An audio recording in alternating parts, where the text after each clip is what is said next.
While serving in the military, their world changed overnight. Now, Emily uses her platform as the Director of Communications at Sparta Pride to fight not just for her family, but for every family living in fear of being erased. Emily Starbuck Gerson, welcome to the show. Thank you so much for joining me here on Focal Point with Dr. Elijah Nicholas. Thank you so much for having me. Yes, it is an exciting time. It's a heavy topic that we're going to talk about today. And it is wonderful to be able to uplift your story and the story of your family and so many of our service members and veterans around the world. So I really want to just say thank you and let you know that I'm really grateful and honored to have you here and sharing with us. Thank you. I'm really honored to be here. You're welcome. So for our viewers who may not be familiar with you, tell me, who is Emily and what brings you here today? Yeah, who is Emily? Um, I am a journalist and communicator. I've been in the communications field for getting close to 20 years now, which is a little bit mind-blowing. I'm not as young as I might look. And I am a military spouse. And let's see, I'm a Texan, which is a big part of my identity, even though I haven't lived there in a long time.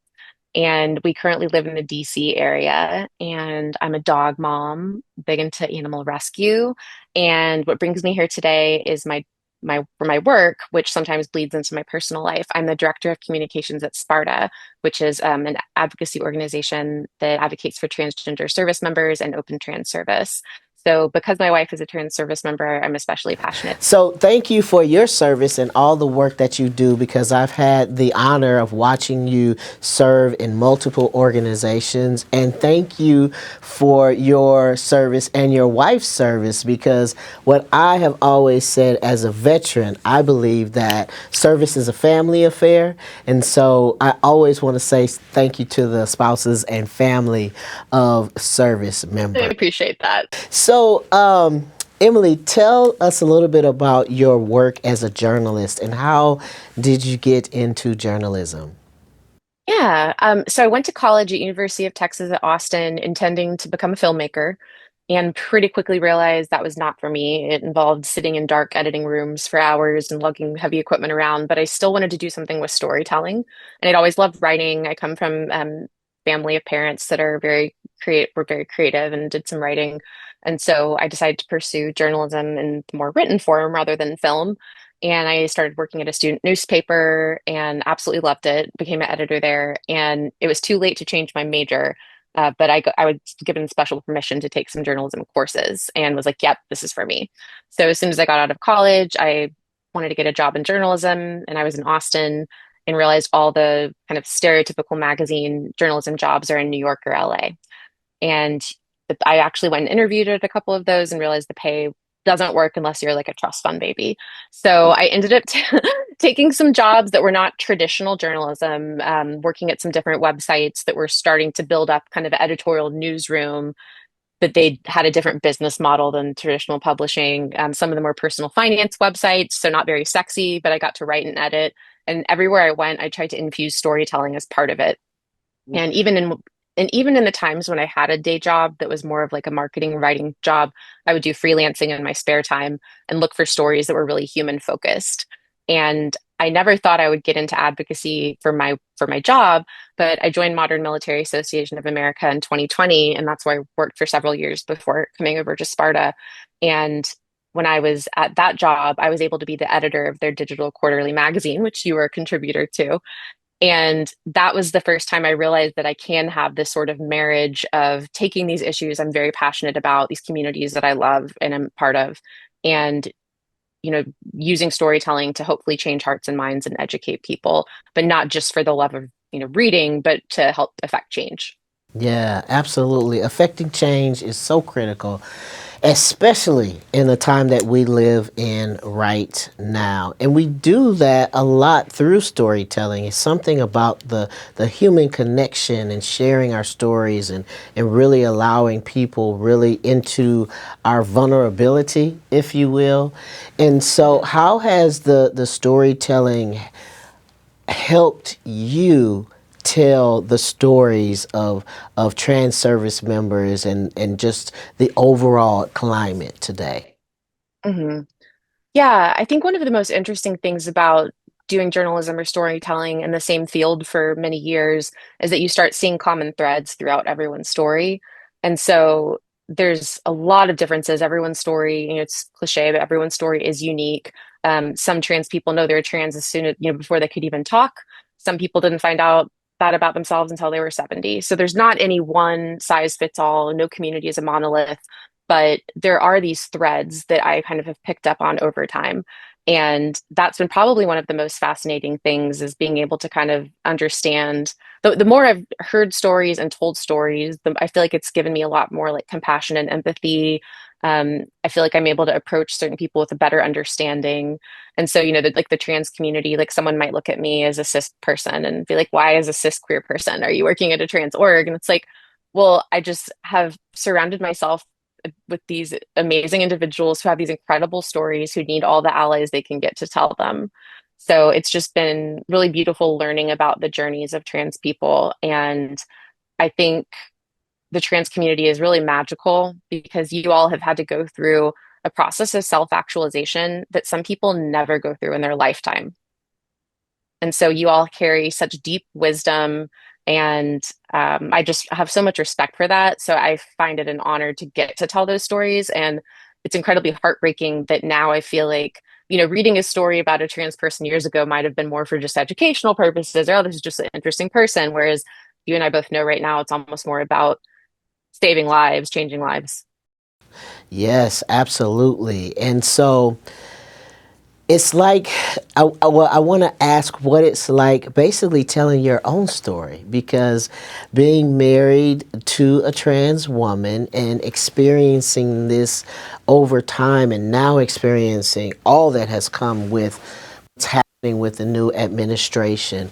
What if you could take me back, what was it like when your wife first came out, if you will, to you? Yeah. So we have kind of an interesting story because a lot of folks we've encountered in the military universe were maybe in a traditional kind of hetero marriage, and then the spouse who was trans came out, and then they had to navigate that. That's not always the case, but I've met a lot of folks where that was. Whereas with us, I met my now wife and could tell something was a little bit different, couldn't really tell what, and we became fast friends very quickly. And at the time, she was pre-transition and she hadn't transitioned yet. And we had a mutual friend, is how we met. We were living in San Antonio at the time. And I was watching there was a new season of Transparent out, and I was just devouring it. And I already had a friend who had transitioned previously in Austin. And so that was familiar to me. And I just so happened to be talking about how much I was loving the new season of Transparent. And the mutual friend who had brought us all together, without me realizing it, did kind of a knowing look to Jamie and later told her, hey, I know you just met my friend Emily, but sounds like she'd be a great person for you to come out to. So she came out to me only within a few weeks of having met her, and that bonded us immediately. And around that time, I was in a hetero marriage, and I knew I was bi. I had dated cis women, but the outside world thought I was just this straight chick. And I was actually in a pretty unhappy marriage, and within a few months of meeting her, I'm trying to think of the timeline. Later in the year, I met her beginning of the year. Later that year, my father got sick and died very suddenly of a cancer recurrence. From finding out to him passing was only 2 months. And then I watched during that time, Jamie learned that the Obama administration was going to be lifting the ban on open trans service. And so she had gotten to this place of being unsure if she could continue serving in the military if the ban was not lifted. And luckily, that decision was made for her. She was able to continue serving. And so I watched her go through the process of coming out to everyone in the military and her family, her friends. And because we had already become such close friends, and then she supported me with my dad getting sick and passing, I was able to be a support system for her and give her courage as she was kind of bracing for coming out to the next person and getting to kind of be there for her during that process. And it was really a difficult, but really beautiful thing to be a part of. And then eventually, we all know where the story ends. Eventually, my marriage ended, and eventually, Jamie and I got together. But we had a good run of just being kind of best friends and her her awakening combined with me having a perspective shift with my dad dying is what helped me make some really big life changes myself and come out as queer and kind of go into a different type of job and just yeah made looked at life very differently. Yeah, isn't it amazing how our times, which seem like, or often are our most difficult times, are really times of awakenings. We shift and move in different directions that we may not have done, but for that Yeah, particular incident. absolutely. I've read the phrase post-traumatic growth, Oh, wow. which yeah, there's a whole book on it about resilience that I read some of. I'm not good at finishing books with ADHD, but Post it's a great book. traumatic growth. I love it. I'm going to have to Yeah, so look I it saw up. this book and a doctor was studying it, and apparently, whenever you go through some sort of crucible or trauma, there's some people that I'm not sure how much of it is choice, some of it clearly, but some of it maybe not. But the way you respond to it, some of that is within your control. And her whole, she basically looked at a bunch of people who had gone through really incredible, totally extraordinary challenges in life and how they managed to bounce back. And it was the people who looked at that situation as opportunity to kind of transform that into post-traumatic growth. I love that. I'm going to have to look up that book, Post Traumatic Growth. Thank you for the Mhm. recommendation. So, we're doing this special report on service members and veterans because of the trans ban, the military trans ban, and everything that is happening these days. And can you just tell me what has life been like for your family over the last 6 months, really the last year, as you've navigated what's currently happening with the new administration? Yeah, the past year has been terrible. Um, we've also just had the misfortune of having had some like personal stuff we've gone through as well.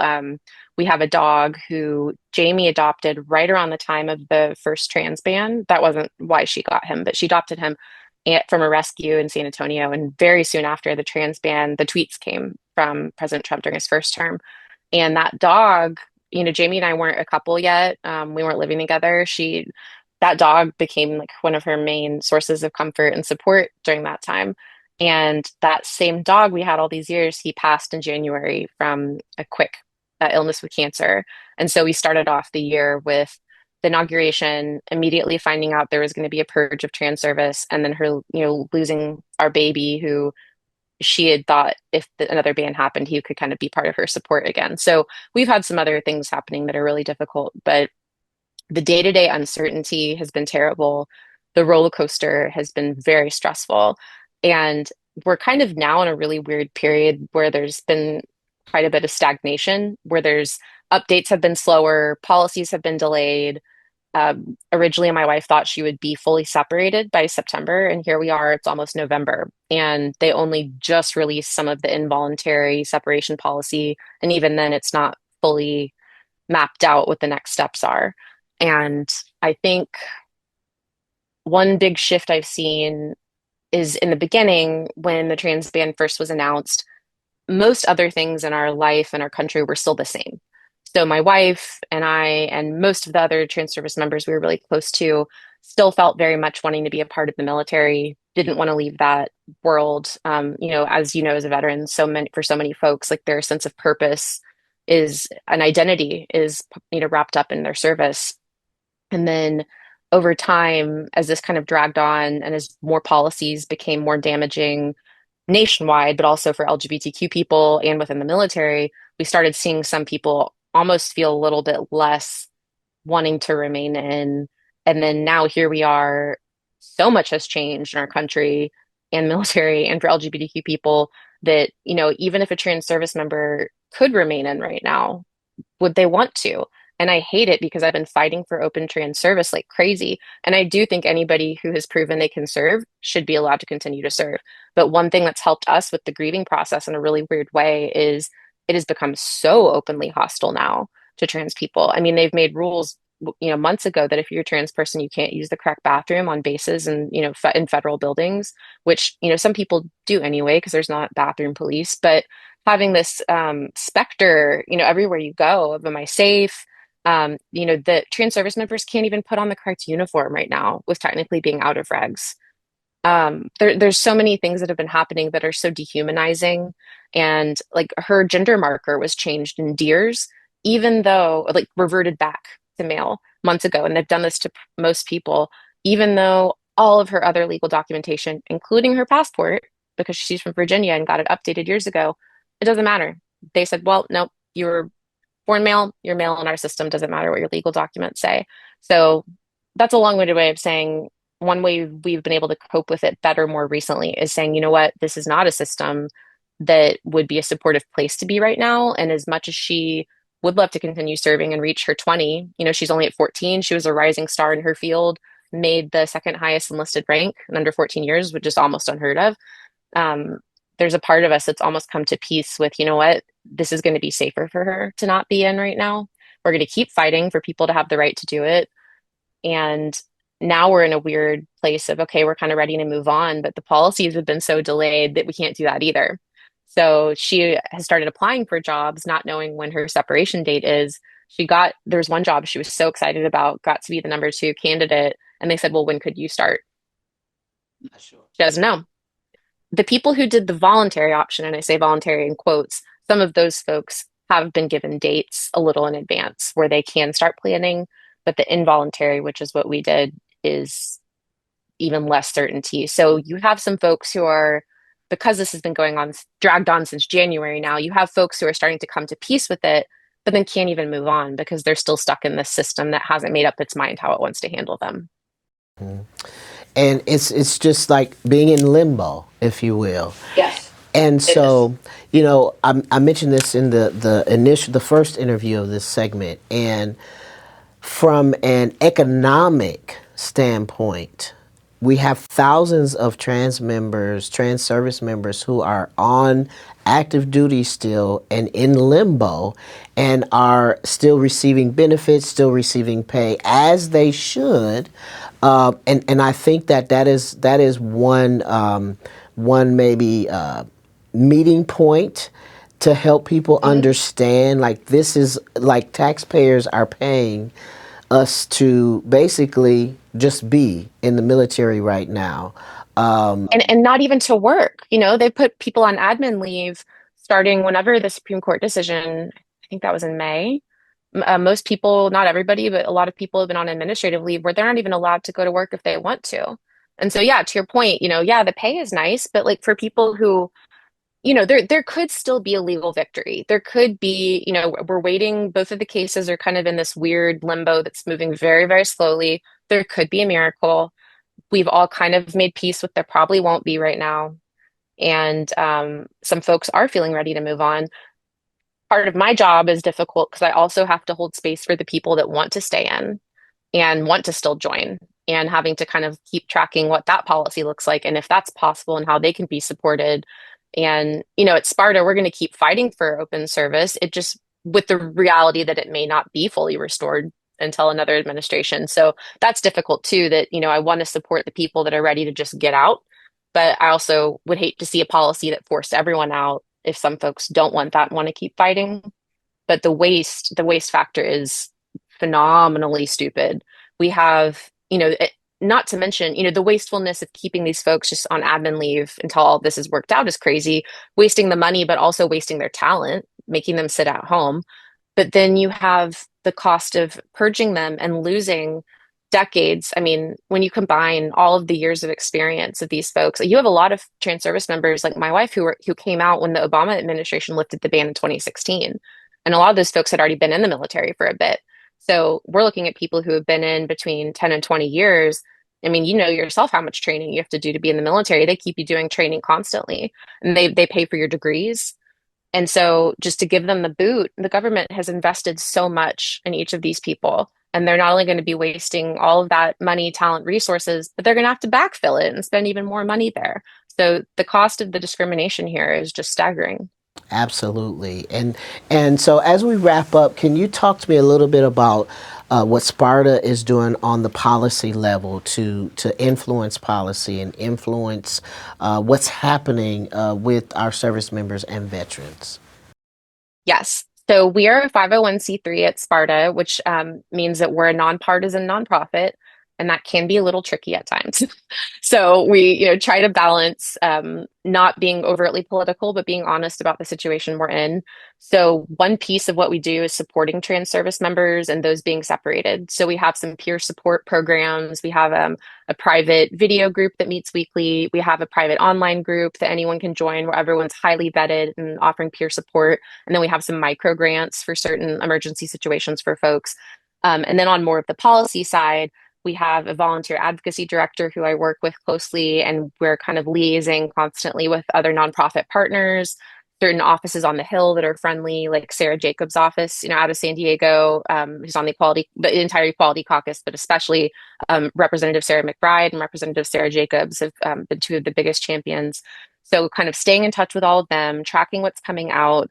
There is a bill called the Fit to Serve Act that Sarah Jacobs and some of the others were involved in that we support. It's realistically not going to happen anytime soon, but that was legislation proposed to make it illegal to basically enact the trans ban, basically legally allowing open trans service. So that's something we support and we'll keep advocating for. Another really big one that we're involved in right now is the NDAA, which is the National Defense Authorization Act. Typically is just routine bipartisan military funding that happens every year. But starting last year, we began seeing it being kind of poached as a vehicle for partisan shenanigans. And so last year, certain individuals succeeded in getting an NDAA passed in a way that took away TRICARE coverage for military families with trans youth. And this wasn't a request for new coverage. This was existing coverage. These families were already able to get this care and it was taken away. And we feared this year we would see a lot worse, and we did. The House version passed with 6 amendments, and I know you've tracked this closely as well, that we're extremely concerned about. The Senate version only had 2 of them, and obviously the government is shut down, so nothing's happening now, but they're in the process of trying to kind of reconcile these bills. We don't know what they're going to come out with for the final version. So a big piece of what we've been advocating for is trying to get folks to, it's like lawmakers, to get those amendments out of the NDAA, or if they are in the NDAA in the final version, to not vote for it and not allow this to become another form of extremism, bringing it back to its roots. Let's keep this just a routine bipartisan defense funding bill. One of our concerns is some of those amendments, some of them are just little kind of petty things, like no pride flags on military bases. But some of them would be backdoor bans to trans service. So, for example, one of them is trans people can't use bathrooms on the correct bathroom on DoD facilities. Okay, we'll say a few years from now, trans service is restored, but those laws are still on the books. So you can come serve in the military, but then you can't actually go use the bathroom on base. Another one is banning service academies, a policy around sports. Well, at service academies, they're required to participate in some sort of sport. So a trans person can go to a military academy again, but they can't participate in a sport. So it would require a lot of undoing later and effectively be kind of a backdoor ban. So that's one of the biggest things we're advocating around right now. We're asking folks to reach out to their lawmakers on both chambers and let them know that you oppose, these amendments that are punitive. And what we like to say too, speaking being bipartisan, is it doesn't benefit anybody to have the NDAA stuffed with these partisan amendments because, the other side could be doing it next time they're in power. It's not good for anybody. So those are some of the ways that we're showing up, meetings on Capitol Hill, reaching out to partners, informing the community of ways they can stand up and get involved. Because even if we don't succeed now, we're still, whenever we talk about it, we're building that awareness, humanizing the struggle, and hopefully making progress slowly but surely in the long run. Wonderful. Well, thank you so much for spending some time with me on a focal point, Emily. And thank you. Please say thank you to your wife for her service. And just thank you as a family. I look forward to continuing to work with Sparta and seeing you all soon. Awesome. Thank you so much for having me. Thank you for all that you do. And thank you for your service. You are welcome, Emily. Thank you. And we'll be right back here on Focal Point.